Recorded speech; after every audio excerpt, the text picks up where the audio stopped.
not the BBC's most triumphant hour.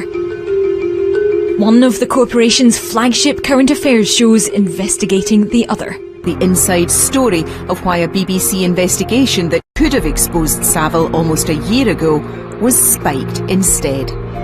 Meanwhile, over on BBC Two...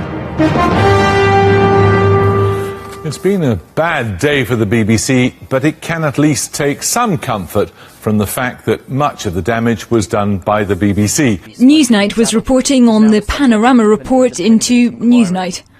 As you watch this, Panorama on BBC One is broadcasting interviews with members of the Newsnight team who worked on that original investigation.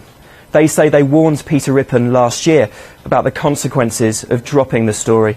The Newsnight editor has now stepped aside and perhaps unsurprisingly declined his colleague's request for an interview. Well, Newsnight's editor Peter Rippon declined to be interviewed on this programme. No one from senior BBC management decided to appear tonight either. Panorama heard from Newsnight's reporter. Ever since the decision was taken to shelve our story, I've not been happy with public statements made by the BBC. I think they're very misleading about the nature of the investigation we were doing. And the alleged victim of Jimmy Savile, whose story they declined to pursue. It was hurtful and it was difficult because I had been pushed so hard to do it when I didn't want to. You have to remember, I wasn't very well at all. I had cancer. In the end, I said, okay. And for all that stress, that's what made me angry.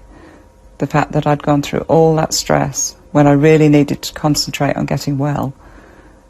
And then they never used it because somebody higher up didn't believe me. Peter Rippon said 3 weeks ago that the story they were pursuing was about Surrey Police's investigation of Savile, but that it could not be substantiated. His own journalists say that was wrong on both counts. The story we were investigating was very clear-cut. It was about Jimmy Savile being a paedophile. We weren't asked to find more evidence or anything like that. We weren't asked to get more people on camera. We were told to stop working on the story. Good morning, ladies and gentlemen. Which shifts the focus back to the top of the BBC and its new Director General, George Entwistle, who was then in charge of commissioning programmes. I will, of course, be taking questions at the Culture Select Committee tomorrow, and then there are the two independent reviews that we've set up, one looking at Jimmy Savile's activities over the past decades, and the Pollard review looking at exactly what happened on Newsnight, and I'd expect to make a full contribution to those. The Prime Minister has said he is concerned that the BBC appears to have changed its story.